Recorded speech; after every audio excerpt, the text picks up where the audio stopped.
Hello everyone, मैं हूं Shivani Sharma history classes से। और आज जो है हम एक बहुत इंटरेस्टिंग टॉपिक करने जा रहे हैं। ये 6th क्लास का चैप्टर नंबर 6 है और चैप्टर का नाम है kingdom, Kings and early Republic. जो स्टार्टिंग के राज्य, राजा और प्राचीन गणतंत्र हैं उनके बारे में ये चैप्टर है। चैप्टर के जो है हम MCQs डिस्कस करेंगे, ठीक है। और MCQs से आपको चैप्टर का भी आइडिया हो जाएगा अगर किसी ने चैप्टर को नहीं पढ़ा हुआ है। और ये MCQs जो हैं आपके फर्दर किसी भी कॉम्पिटिटिव एग्जाम में या हिस्ट्री बेस में आपकी हेल्प ज़रूर करेंगे। अगर ये वीडियो आपको पसंद आती है तो प्लीज़ इसे सब्सक्राइब ज़रूर करें। नेक्स्ट फर्दर वीडियोज़ के लिए हम एंशिएंट हिस्ट्री के नोट्स के ऊपर और साथ साथ UGC नेट के पेपर भी साथ साथ अपडेट करते रहते हैं, तो चैनल को सब्सक्राइब ज़रूर करें। पहला क्वेश्चन है, निम्नलिखित में से कौन से उत्तर वैदिक ग्रंथ हैं? आपको दिए हैं ऑप्शन में ऋग्वेद, यजुर्वेद, अथर्ववेद, ब्राह्मण ग्रंथ और उपनिषद। जो 4 वेद हैं, ऋग्वेद, सामवेद, यजुर्वेद, अथर्ववेद और ब्राह्मण और उपनिषद, ठीक है। ये जो है ऋग्वेद के बाद रचे गए हैं। 3 ग्रंथ, 3 वेद और ब्राह्मण ग्रंथ और उपनिषद। तो ऋग्वेद के बाद रचे होने के कारण इनको कहते हैं उत्तर वेद, ठीक है।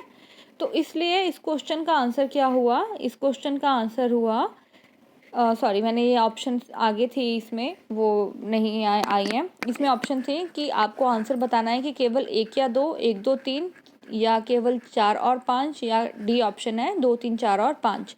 तो इसके ऑप्शन है डी कि यजुर्वेद, अथर्ववेद, ब्राह्मण ग्रंथ और उपनिषद, ये सब जो है वो उत्तर वेद का पार्ट है, ठीक है। कभी भी क्वेश्चन आए तो ऋग्वेद कालीन, जो ऋग्वेद जिस काल में रचा गया उस पूरे काल को कहते हैं ऋग्वेद काल। पर्टिकुलर वेद काल नहीं कहेंगे, बोलेंगे ऋग्वेद काल। और जो बाकी के ग्रंथ बाद में रचे गए हैं उन्हें कहते हैं उत्तर वैदिक ग्रंथ, और 3 वेद भी इसमें आते हैं। नेक्स्ट क्वेश्चन है हमारा, आपको लिस्ट को मैच करना है, लिस्ट 1 को लिस्ट 2 के साथ आपको मैच करना है और बताना है कि सही आंसर इसका क्या है, ठीक है। आपको ये दिया गया हुआ है, ब्राह्मण, सेवा, शूद्र, यज्ञ, विष, रक्षा, क्षत्रिय, व्यापार। ब्राह्मण जो है वो यज्ञ करते थे, ठीक है। शूद्र जो है वो सेवा करते थे। और उसके बाद आते हैं विष, विष होते हैं व्यापार करने वाले। और क्षत्रिय जिनको राजपूत कहते हैं वो हैं रक्षा करने वाले। तो सेकंड का आंसर आया आपका ऑप्शन ए। थर्ड क्वेश्चन, आपको कथन और कारण दिया गया है। वैदिक काल में प्राय महिलाओं को शूद्रों के समान माना गया है, ठीक है। और इसका कारण है कि वैदिक काल में सामान्यतः महिलाओं तथा शूद्रों को वेदों के अध्ययन का अधिकार नहीं दिया गया था। तो देखो इसका आंसर क्या आएगा आपका, कि जो वैदिक काल था उसमें औरतों को भी शूद्रों के समान माना गया है और महिलाओं तथा शूद्रों को वेदों के अध्ययन का अधिकार नहीं था, ठीक है। इसलिए जो कथन ए है और कारण आर, ये दोनों ही सही हैं, पर जो आर है वो ए का सही स्पष्टीकरण एक्सप्लेनेशन नहीं देता है। तो इसका हमारा ऑप्शन आएगी बी, ठीक। नेक्स्ट क्वेश्चन है कि वैदिक काल के संदर्भ में निम्नलिखित कथनों पर विचार कीजिए। जो नीचे कथन दिए हैं, क्षत्रिय और वैश्य दोनों को ही यज्ञ करने का अधिकार प्राप्त था, शूद्रों को अछूत माना जाता था, कि सभी वर्णों का निर्धारण जन्म के आधार के ऊपर होता था। तो इसका आंसर क्या है? इसका आंसर है सी, केवल 1 और 3। वैदिक काल में क्षत्रिय और वैश्य को दोनों को यज्ञ करने का अधिकार था। और अछूत की अवधारणा जो थी वो वैदिक काल के बाद में आई है। अछूत जो चीज़ पर्टिकुलर हम यूज़ करते हैं, ये हम ये ना सोचें कि ये हमारे वेदों के टाइम से चली आ रही है, नहीं, ये वेदों के टाइम से नहीं चली आ रही है। उत्तर वैदिक काल तक शूद्रों को अछूत नहीं माना जाता था। जो उत्तर वैदिक भी काल है कि जब बाकी 3 वेद और ये ब्राह्मण उपनिषद ये भी रचे गए, तब भी शूद्रों को अछूत नहीं माना जाता था।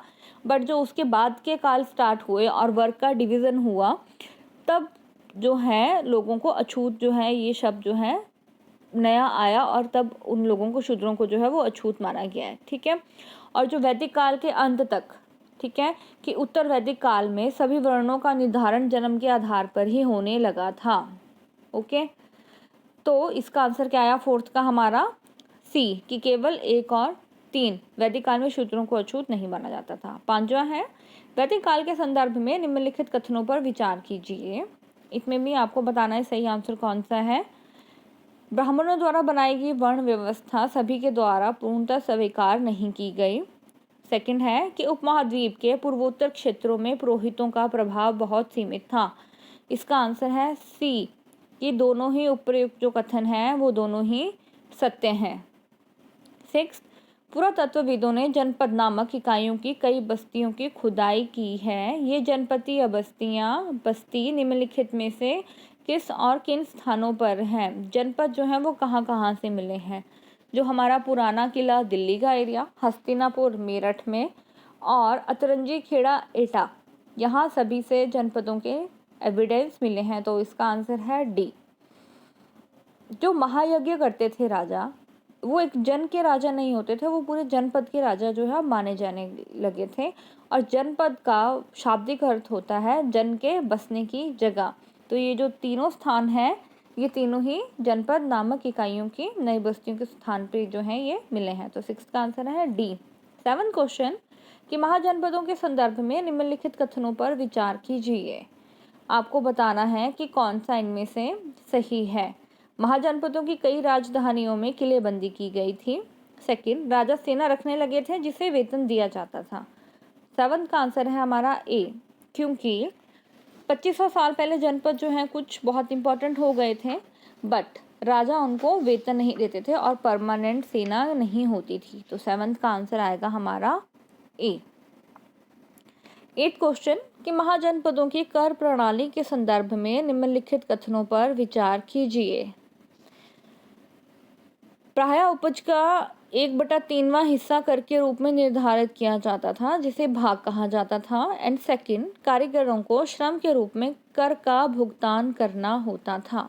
ठीक है, कारीगरों को श्रम के रूप में, इसका आंसर जो है वो है बी, क्योंकि 1/6वां हिस्सा जो है वो कर के रूप में दिया जाता था, 1/3 नहीं दिया जाता था। तो इसका आंसर आएगा बी। 9th, महाजनपदीय कर व्यवस्था के संदर्भ में निम्नलिखित कथनों पर विचार कीजिए। पशुपालकों को जानवरों या उनके उत्पाद के रूप में कर देना पड़ता था। ठीक है, व्यापारियों को सामान खरीदने बेचने पर भी कर देना पड़ता था। 3 है, आखेटक और संग्राहक कर से पूर्णतः मुक्त थे। तो आपको इनमें से बताना है कि सही आंसर कौन है। तो इनमें से सिर्फ पहला और दूसरा जो है वो हमारे सही ऑप्शन है। नेक्स्ट है हमारा क्वेश्चन नंबर 10 कि प्राचीन महत्वपूर्ण नगर कौशाम्बी निम्नलिखित में से किस स्थान पर स्थित है। कौशाम्बी जो है वो उत्तर प्रदेश में है, ये तो हमें पता है, बट कौन सा स्थान है। कौशाम्बी नगर जो है आधुनिक उत्तर प्रदेश के इलाहाबाद जिले में है। तो इसका आंसर है सी। और कौशाम्बी जो था वो प्राचीन काल में वत्स महाजनपद की राजधानी थी। ठीक, नेक्स्ट क्वेश्चन 11th क्वेश्चन कि महाजनपदीय युग में कृषि के क्षेत्र में 2 बड़े परिवर्तन आए थे। इन परिवर्तनों के संदर्भ में निम्नलिखित प्रश्नों पर विचार कीजिए। आपको बताना है कि कौन सी ऑप्शन सही है। ए, हल के फाल अब लोहे के बनने लगे थे। सेकंड, लोगों ने धान की कृषि बीज छिड़ककर करने की बजाय धान की पौध तैयार कर ली थी। ये दोनों ही ऑप्शन सही हैं, तो इसलिए हमारा 11th का आंसर क्या है, वो है सी। 11th के बाद 12th क्वेश्चन इसमें नहीं है। 12th क्वेश्चन मैं आपको ऐसे ही बताती हूँ कि मगध के संदर्भ में निम्नलिखित कथनों पर विचार कीजिए। आपको मगध के बारे में 2 स्टेटमेंट दी हैं, आपको बताना है कौन सी स्टेटमेंट सही है या नहीं। कि गंगा और सोन नदियाँ मगध से होकर गुजरती थी। सेकंड, मगध का एक हिस्सा जंगलों से भरा था। एंड थर्ड, इस लौह में लौह अयस्क की खदानें मिली हैं। मगध जो था वो गंगा और सोन नदियाँ वहाँ से मगध से क्रॉस होती थी, और मगध का हिस्सा सेकंड जो ऑप्शन है जंगलों से भरा हुआ था। और थर्ड कि यहाँ पर लौह अयस्कों की खदानें मिली हैं। ये तीनों ही ऑप्शन सही हैं, तो आपका 12th का आंसर आएगा डी। 13 क्वेश्चन है कि निम्नलिखित में से कौन सा मगध का शासक नहीं था। ऑप्शन है बिंबिसार, फिर है प्रसेनजित, फिर अजातशत्रु और महापद्मनंद। जो प्रसेनजित थे वो कौशल महाजनपद के राजा थे, तो हमारे यहाँ पर आंसर आएगा प्रसेनजित। अब आते हैं हम अपने 14 क्वेश्चन पे कि निम्नलिखित में से कौन सा या से नगर मगध की राजधानी कभी नहीं रहे। तो इसमें जो है आपका श्रावस्ती जो है वो कभी भी मगध की राजधानी नहीं रही। श्रावस्ती जो थी वो कौशल महाजनपद की राजधानी थी। ठीक है। 15 कि सिकंदर द्वारा अपने विश्व विजय अभियान के दौरान भारतीय उपमहाद्वीप में मगध की ओर कूच करने के संदर्भ में निम्नलिखित कथनों पर विचार कीजिए। आपको बताना है इनमें से कौन सा आंसर सही है। तो सिकंदर की सेना ने आगे बढ़ने से इनकार कर दिया। सेकंड, सिकंदर की सेना भारत के शासकों के पैदल रथ और हाथियों की बड़ी बड़ी सेनाओं से भयभीत थी। तो इसका आंसर है सी कि जो 2300 वर्ष पूर्व मैसेडोनिया का राजा सिकंदर जो है विश्व विजय जो करना चाहता था, उस टाइम जो वो भारत के नज़दीक आया तो उसकी सेना ने मगध की ओर कूच करना तो चाहा पर उसकी सेना ने मना कर दिया। ठीक है। तो 15 का आंसर है सी। नेक्स्ट है 16 क्वेश्चन, मगध के निकट ही वज्जी राज्य था। वज्जी की राजधानी निम्नलिखित में से कौन सी थी। तो वज्जी की थी वैशाली। ओके। 17 क्वेश्चन, गण या संघ के संदर्भ में निम्नलिखित कथनों पर विचार कीजिए।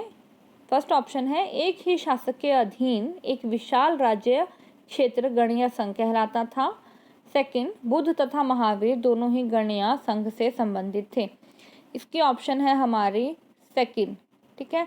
गण या संघ, गण का शब्द का प्रयोग कई सदस्यों वाले समूह के लिए किया जाता है और संघ शब्द का तात्पर्य संगठन या सभा से है।